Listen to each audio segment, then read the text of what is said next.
having us today. And again, we are the Natural Hairstyle Braid Coalition, right? We come together like Voltron to form this coalition. And so we are a consortium of stylists and other beauty and justice-focused professionals working to preserve the legacy of natural hair in New York State, okay? By creating an inclusive, diverse, hygienic, safe, and economically sustainable pathway for textured hairstylists. So, that's a lot, right? Because there's a lot of things that need to be addressed within the industry. And so we have come together. Let me just introduce myself. My name is Natasha Gaspar, and I'm the founder of Maine Moves Media. That's M-A-N-E. And so I create content around natural hair and beauty because I met a pioneer in Brooklyn, and I didn't know she existed, right? I lived in Brooklyn, she lived in Brooklyn, but I didn't know. I was looking for her, and she was looking for me, but she didn't know me, right? And so we sat next to each other at a photo shoot, and just started talking and laughing and giggling, and we just had a good time. And then I turned around and I said, well, I don't know your name. What is your name? And she said, my name is Diane Carol Bailey. I was like, the Diane Bailey? Okay, I don't see why I said that, but I was looking for her because when I wanted to create a television network for natural hair, I was like, there's so many women who need this information. We need our own media outlet. But I said, I'm not a hairstylist, so I'm not going to be telling people what to do. I really know. I just went natural maybe in 2000. And so I said, I need an expert. There has to be a natural hair expert somewhere. And I sat right next to the expert who wrote the first textbook. We're going to get into that in a second. So that's who I am. We also have, Diane C. Dilly, Diane Costa, Imani Dawson, who's not here tonight. She's here to speak. Hare-bey, and Erin J. Kanye. And they're all going to come and just speak a little bit about themselves and what they do, and be prepared to be wild. Because I'm honored to be a part of this coalition. Let me just tell you that. Okay. Next slide. Okay, so our mission. Our mission is to elevate the art and the science of the natural hair industry because it's an art form, it's part of our culture, it's in our DNA, and it's also a science. And so that's the part that we feel needs to be more emphasized and elevated. So, we're going to play a little game. True or false? What is the question? Everybody ready? Okay. This is one of the questions that I hear a lot. And it was the impetus for this event, right? So, the question is, do you need to be licensed to braid hair in New York State? Who wants to answer? Raise your hands. Okay, yes. False. Okay. True. Okay, I got one false and I got one true. Do I hear another false? Do I hear another true? Yes, I think this is. That's what I say. This is a safe space. Safe space. True. You say false. You say true. Okay, what's the answer? Oh, it's true. Yes. So in New York State, you need a license to braid hair. Now, why does licensing matter? Right? Because there's a lot of questions about that. I hear a lot of times. I talk to a lot of people guys. And, just like Jeanette said, she didn't know.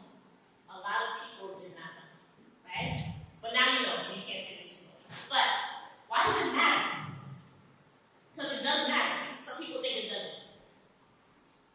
Right? The first one, preserves the legacy of our collective knowledge, culture, and craft. Now, I don't think this part is not this nice, but I want to do it. So, I'm going to read these. Okay, so Ms. Diane C. is going to read these. All right. So basically,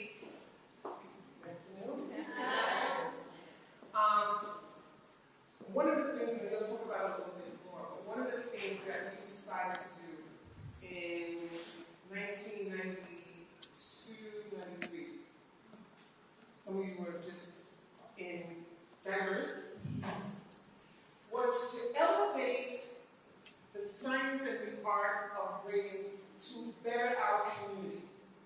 we saw something happen. It was terrifying. People were doing natural hair or braids, and it was scaring us because there was no sanitation. There was no hygiene. People were eating and doing hair at the same time, having babies and doing hair at the same time, dancing, partying, and doing hair at the same time. Scary. So, the whole premise is to honor and protect the community so that the community can flourish. So that is really why we're trying to talk about, preserving the legacy to go to another generation. There's not going to be another generation if we don't take care of ourselves now. Right? New York State requires nail techs, cosmetology, massage therapy license. Anyone in the beauty industry that touches another person, lash is going to be next. Nails were that's how we got our license. We lobbied on top of the nail techs. Because, people of another race were getting nail infections, and they took it to Albany. They were getting serious nail infections because of what? Sanitation. Lack of sanitation. It's not art. It's always going to be a health component that comes with licensure. Creates a pathway towards entrepreneurship and financial sustainability. Absolutely. My story is short, but I can tell you this.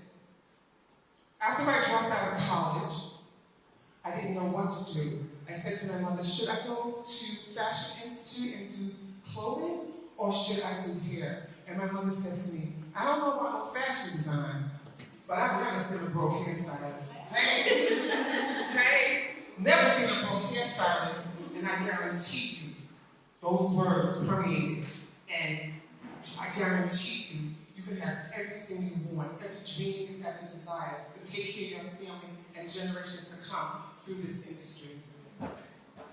Opportunities to address the epidemic of hair loss in the Black community. 50% of Black women have some type of hair loss in this community. Around the world, it might be 60%. Maybe even 70%. We are notorious for braiding and applying different products, solutions, perms, relaxers, color in our hair because we want to do what? We want that job. We want that man. We want that happy life. Because when it tells you, if you look a certain way, if you have a certain skin type, you have certain hair texture, you're going to be a winner. Right? Our job, my job, the job that I have decided to take on is to say to you, you're good enough. You don't have to change a thing. All we're going to do is embellish and highlight, and that's what we're going to do naturally.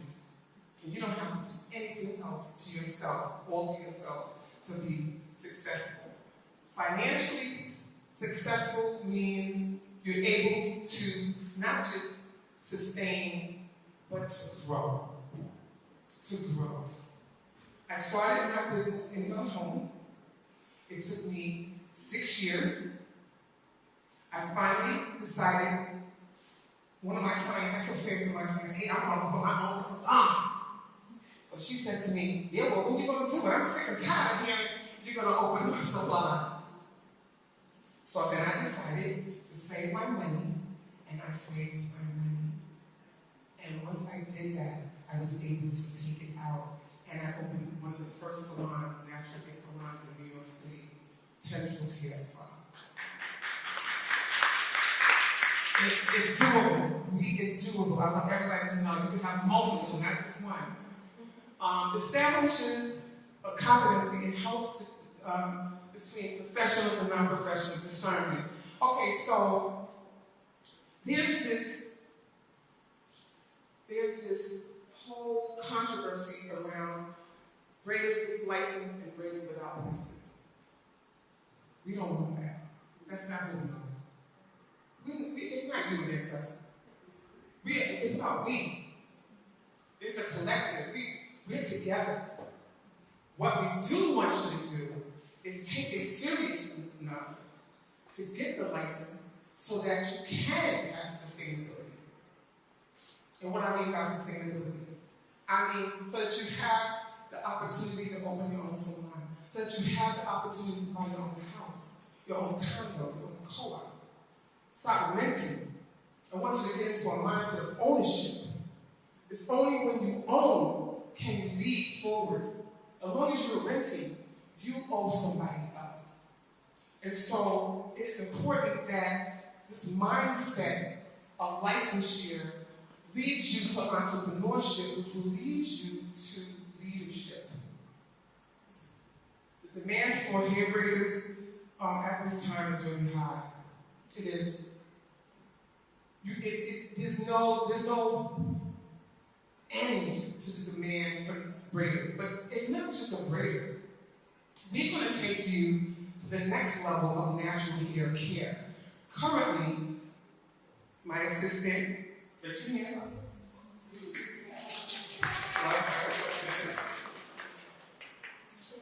currently, we are training to work in dermatology office. Why? Why are we working in a derm's office? I'm sorry? Hair loss. Hair loss. Crazy. Craziness. And with the dermatology aspect of it, you guys can, just like the doctor, instead of credit card, something about the insurance. Well, in some cases, the insurance will address certain types of hair loss issues. My concern is not that so much. My concern is the beauty wellness piece to nurture the whole person so that that person's hair can flourish. In some cases, hair will not come back. There is scarring alopecia and non-scarring. We can talk about that in a class. But the real deal is this. 50% of African American women have some type of alopecia. Absolutely. And we are on the front line as stylists to recognize it, to address it, and to create options for the client so that she has options to either cover or nurture that situation. Not with glue, not with paste, but naturally.